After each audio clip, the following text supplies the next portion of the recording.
Hey,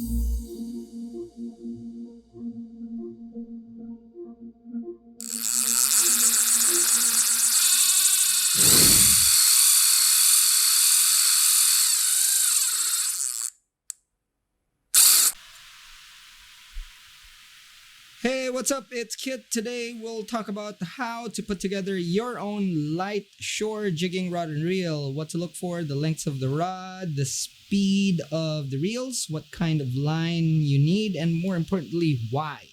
This might get a little technical for those that are starting out, and some of the terms might be something you're not familiar with. I'll try and make it as simple and concise as possible, but if I missed something or if you have questions, please comment below and we can clear things up.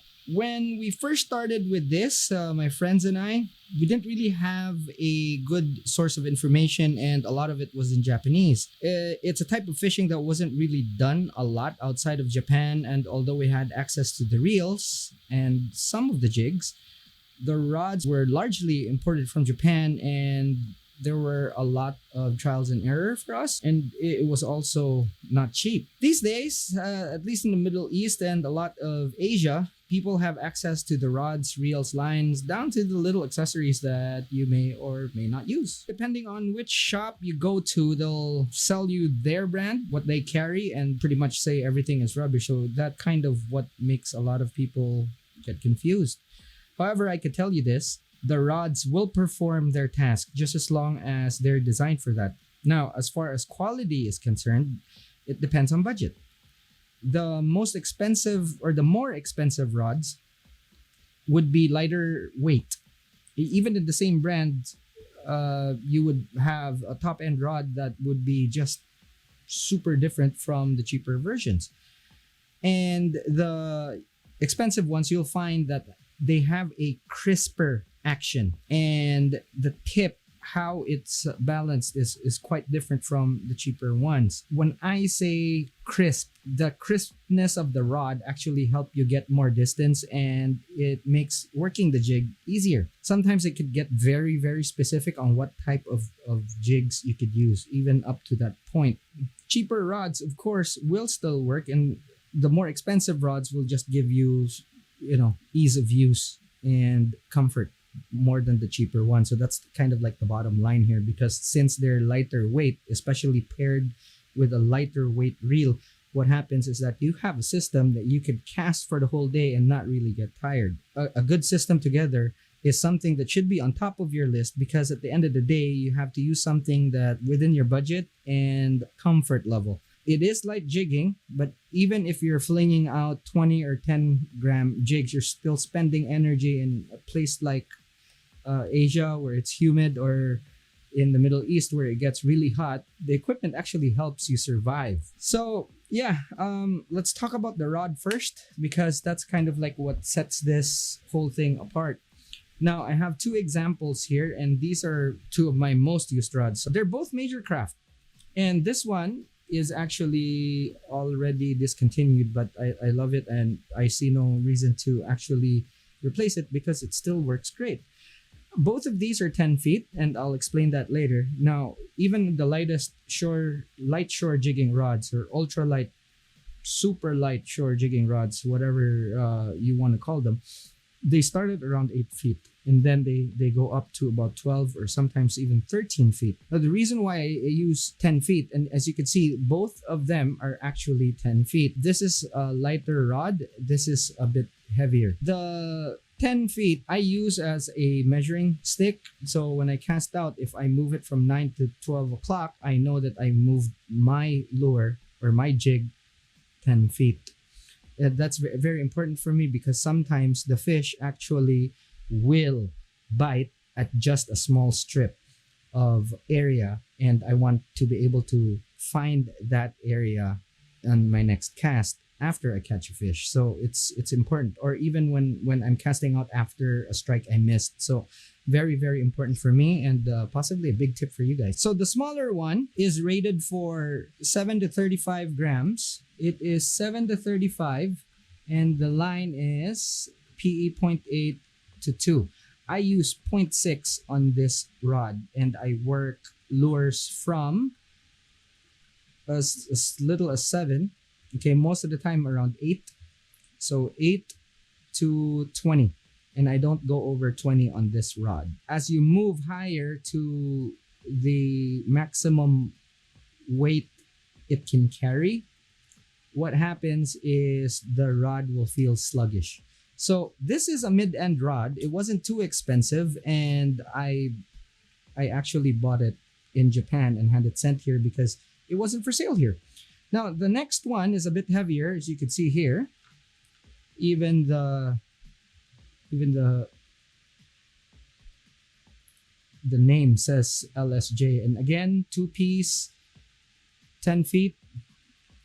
Lure rating, okay, lure rating is 15 to 50, and I don't go over 40 grams on this. And this is strictly for 20 up to 40 for me, okay. PE 1 to 2.5, and I use 1.1. It's 1.2 and 1.5 specifically on this rod. Now, distance is very important, and for me, that's actually what helps you find the fish. So I usually go with the thinner braids to actually give me longer casts. The rods are a little bit different in design before we move on. So this is not, these are not ordinary, or these are not surf rods. These are special purpose rods built exactly for this type of fishing. I don't know if they're sold in the States. I'm pretty sure you can get them. But this sort of fishing enables you to actually either practice your jigging while you're fishing from shore, and it's also a very cost-effective way to go fishing. And this is the whole reason why this is actually quite popular the world over. I don't know about in the US, but definitely all over the world, from Asia, the Middle East, all the way to Greece. You'll find Australia, Greece, and all other places. You'll see that this is one of those that actually is booming. Okay. So on the bigger one, I use a 4,000 sized reel, sometimes even up to a 5,000. Again, PE1, 1.2, and 1.5 max on these reels. If I go PE2, most likely I'd put a 5,000 sized reel on this. Now, for this particular one, I use a 3,000, which balances the whole system really well.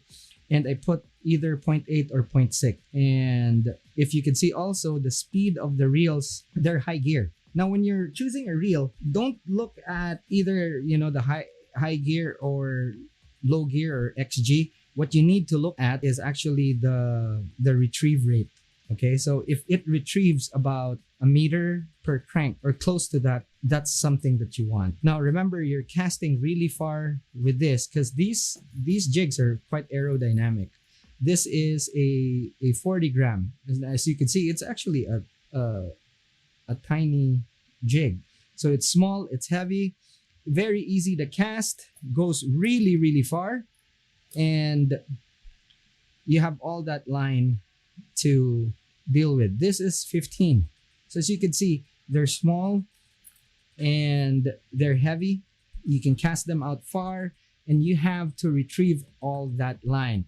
Also, when you're fishing, remember that once the jig drops, the line isn't straight. Now, if you look at it sideways, what happens is that the line, since it does float, braid floats, it's like a C.